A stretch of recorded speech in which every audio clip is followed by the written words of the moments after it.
Hola semuanya, bagaimana nih kabar kalian? Semoga kalian dalam keadaan baik-baik saja, sehat selalu, serta dilancarkan rezekinya ya guys, amin. Pada kesempatan kali ini, kita akanlah melanjutkan Tonghua dari Alchemy Supreme, tepatnya untuk episode 128. Bagi yang belum nonton untuklah di part sebelumnya, kalian tonton dulu di part sebelumnya ya. Linknya ada di kolom deskripsi. Kalau begitu, langsung saja kita masuk ke dalam ceritanya.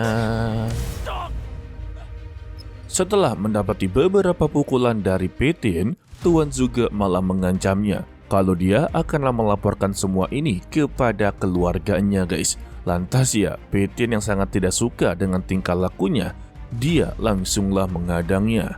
Tetapi Ciyu memberitahu kalau dia ini adalah keponakan dari penasehat negara Zhuge saat ini. Karena dengan statusnya, dia kembali bersikap sombong dan menganggap kalau Petin akanlah ketakutan dengan dirinya. Dia meminta untuklah tinggalkan Jinyu sekarang juga. Jika tidak ya, maka dia akanlah mendapati masalah. Tetapi Petin sama sekali tidaklah peduli. Dia langsung melayangkan tamparannya, membuat Tuan Zhuge langsunglah terpental. Sembari memberikan peringatan yang begitu tegas kalau dia harus pergi dari sini. Jika dia mengganggu Jinyu lagi, maka dia sendiri akan turun tangan untuk menghabisi nyawanya. Meskipun sudah diberikan peringatan, tetap saja Tuan Zhuge memberikan sebuah ancaman. Sampai-sampai Petin kembali menggamparnya lagi. Alhasil ya, dia ketar-ketir dan meninggalkan tempat tersebut. Sedangkan untuk Jinyu hanya bisa tertunduk lemas. Karena ya, udah tahu Petin begini tetapi diberitahu lagi ya. Aduh, malah menjadi beban juga ya. Sesingkatnya, dia membawa Petin ke dalam kediamannya. Di sana ya, Petin tidaklah sengaja melihat adanya sebuah lukisan tentang dirinya. Hal ini membuat Jinyu menjadi begitu sangatlah malu. Ya, sebenarnya Petin sudah tahu sih kalau dia menyukai dirinya. Tetapi ya, dia tetaplah bersikap cool, layaknya seperti orang yang begitu cuek. Melihat itu ya, Jinyu langsung mengambil lukisannya dan menyimpannya. Lalu Petin memberikan sebuah kotak hadiah untuklah dirinya, yang dimana itu adalah pil roh ungu kelas bawah. Menurutnya, dengan pil roh ungu ini bisalah membantu dia menerobos puncak alam roh bela diri. Sontak untuk dirinya yang terus-terusan diberikan hadiah oleh Petin membuat dirinya sangatlah kebingungan. Dia menganggap kalau Petin begitu sangatlah baik hati kepadanya. Hal inilah yang membuat seluruh para wanita benar-benar tergila-gila kepadanya. Petin hanyalah menjawab, mereka sebagai kultivator serta para alkemis hanya bisa untuklah berlatih dan bisa naik ke puncak seni bela diri. Itu juga demi tujuan untuklah bisa hidup dengan begitu bangga. Meskipun mereka membutuhkan ratusan tahun sampai ribuan tahun untuklah mencapai puncak bela diri, itu tetaplah akan dilakukan oleh mereka. Secara tidak disengaja, mereka mendengar suara keributan yang terus-terusan memanggil Jinyu untuklah keluar. Mendengar itu, Petin hanya menghela napas. Dia yakin semua ini berasal dari Tuan Zhuge. Lantas ya, dia keluar untuklah menyambutnya. Setibanya di luar, benar saja itu adalah Tuan Zhuge dengan membawa salah satu tetua yang akanlah menghukum Petin. Merasa percaya diri kalau dirinya akanlah menang, dia langsung mengadu kepada tetua Bai kalau dia adalah pria yang telah menyakiti dirinya dan juga telah bertindak sembrono di dalam akademi. Dan tetua Bai mempertanyakan dia siapa dan berasal dari mana. Petin menjawab kalau dia bukanlah murid akademi. Begitu juga dengan Qianlu, dia memberitahu kalau dia sendirilah yang membawa Petin ke dalam akademi. Sontak ya untuk tetua Bai sungguh begitu sangatlah marah. Bisa-bisanya dia begitu sangatlah berani membawa orang luar masuk ke dalam akademi tanpa seizin seluruh tetua yang berada di sini. Jadi bisa dikatakan kalau dia telah melanggar aturan dan dia sendirilah yang akan menghukumnya nanti. Mendengar itu ya, Qianlu hanya bisa tertunduk lemas. Sedangkan untuk Peitian, dia kembali tersinggung. Semua ini gara-gara Zhuge yang memiliki sikap sebagai pecundang.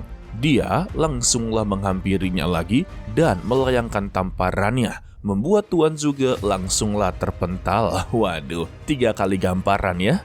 Sontak tetua Bai yang melihat tuan mudanya digampar oleh Peitian, dia sungguh begitu murka.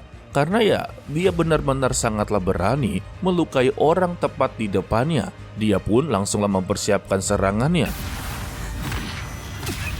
Tetapi Peitian juga mempersiapkan pertahanannya. Bahkan dia mencoba mementalkan tetua Bai. Setelah itu, Peitian tidaklah menyerangnya, melainkan dia kembali menghampiri tubuh dari Tuan Zhuge. Dia berniat untuklah menghancurkan kultivasinya. Ya, tujuannya agarlah dia tidak macam-macam. Sebab orang seperti ini, jika menjadi kultivator, dia akanlah semakin menjadi-jadi dan menyusahkan para masyarakat. Lalu tubuh dari Tuan Zhuge langsunglah diangkat. Hal ini membuat tetua Bai kembali mempersiapkan serangannya. Sayangnya guys, semua ini hanyalah sebuah jebakan dari Peitian.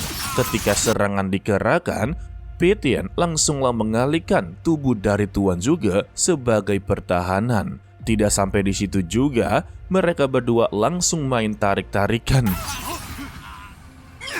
Tuan Zhuge yang menjadi korbannya, dia hanya bisa mengerang kesakitan. Lalu Peitian melepaskan tangannya dan membuat dia terlempar cukuplah jauh. Alhasil ya, tetua Bai merasa dipermainkan dan dia meyakinkan untuklah hari ini dia akanlah menghabisi nyawanya. Dan dia mengeluarkan pedang serta menerjang. Sayangnya berbagai terjangannya sama sekali tidaklah berguna guys, sebab Peitian menghindarinya dengan begitu mudah. Bahkan Peitian sempat kembali mempermainkannya. Dia langsunglah menyentil pedangnya sampai tetua Bai terpental-pental. Dan siapa sangka Tuan Zhuge malah bangkit berdiri sembari memegang tangannya yang kesakitan dan berteriak kalau untuk hari ini juga dia akanlah bertarung dengannya. Peitian hanya bisa geleng-geleng kepala, tetapi karena dia sudah keras kepala, maka dia akanlah meladeninya guys. Sehingga Peitian mengeluarkan sebuah jimat yang membuat tubuh dari Tuan Zhuge langsunglah kepanasan. Tidak sampai di situ juga, terjadinya sebuah ledakan yang membuat tubuh dari Tuan Zhuge langsunglah terbakar. Sembari berteriak kalau kultivasinya telah hancur. Alhasil ya, dia pun langsunglah jatuh pingsan. Sedangkan untuk Qianlu yang melihatnya, dia hanya bisa tersenyum. Karena ya, untuk masalah utama telah selesai. Kini selanjutnya, yaitu tetua Bai yang telah melihat tuannya benar-benar dipermalukan. Bahkan untuk kultivasinya juga sudahlah dihancurkan. Dia pun semurka-murkanya. Karena Peitian begitu sangatlah berani menghancurkan kultivasi dari keponakan penasehat kerajaan. Dan dia meminta kepada anggotanya untuklah membentuk sebuah formasi pedang. Wah, jadi masalah serius ya. Dan mereka langsunglah membentuk sebuah formasi dan berniat untuklah menghabisi nyawa dari Peitian dengan begitu cepat. Sedangkan untuk Peitian, dia hanyalah berdiam diri dan tersenyum ke arahnya. Berbeda dengan Qianlu, dia menganggap kalau ini adalah tanda bahaya besar. Dia meminta kepada Peitian untuklah pergi dari sini sekarang juga. Karena untuk formasi pedang bukanlah serangan yang bisa dia tandingi. Aduh, ini Ciwi benar-benar beban ya. Peitian menjawab, formasi pedang kecil seperti ini tidak ada yang perlu untuklah ditakutkan. Jadi lihatlah dirinya bagaimana cara untuklah menghancurkan formasi pedang kecil ini. Dan Peitian mempersiapkan serangannya, yaitu segel Zhenwu. Sedangkan untuk mereka langsung mengerahkan formasi pedangnya. Sehingga terjadinya sebuah bentrokan. Membuat anggota yang membentuk formasi juga terganggu dengan kekuatan dari Peitian.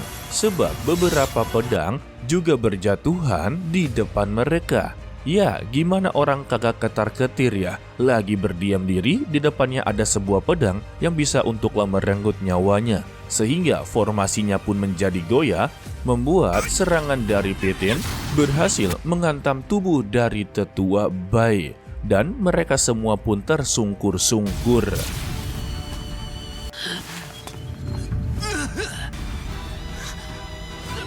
Dan tetua Bai kembali bangkit. Dalam hatinya, dia memiliki rasa penyesalan. Jika bukan karena dia mempunyai tugas berat, yaitu melindungi Tuan juga, mungkin dia tidak akanlah terlibat dalam semua ini. Tetapi setelah ini juga, Pietien akanlah mendapati sebuah masalah besar. Semua itu dikarenakan dia telah berani-beraninya menyinggung penasehat kerajaan dengan menyakiti anaknya. Dia sangatlah yakin kalau hidupnya sudah tidak akanlah lama lagi guys. Dan tidak lama dari itu juga terdengarlah suara tetua agung yang mempertanyakan siapa yang berani untuklah menyakiti murid akademiknya. Dan datanglah dua orang tetua. Mungkin salah satunya ini adalah penasehat kerajaan ya. Sedangkan yang satunya lagi memiliki baju yang sama seperti Pietien dan mengenali Pietien dengan memanggilnya sebagai saudara Su. Bagaimana bisa dia berada di sini? Ya, lagi-lagi orang yang dikenal oleh Pietien guys. Dan kita bersambung untuklah dilanjutkan part berikutnya, yaitu Jumat minggu ini. Ya, untuk episode kali ini sama seperti sebelum-sebelumnya, hanyalah memperkenalkan orang-orang yang terdahulu dan memiliki status yang begitu tinggi, tetapi semuanya mengenali sosok dari Pietien, dari kerajaan api, dari keluarga Qin sampai sekarang juga semuanya mengenali Pietien guys. Kira-kira siapa lagi yang akanlah menjadi korban selanjutnya? Oke lah, sepertinya cukup sampai di sini saja dulu untuklah video kali ini. Mimin ucapkan terima kasih kepada kalian yang telah menonton sampai akhir. Pesan dari Mimin, tetaplah menjadi orang yang baik walaupun itu sangatlah sulit. To be continue, sampai jumpa di video berikutnya. Bye-bye.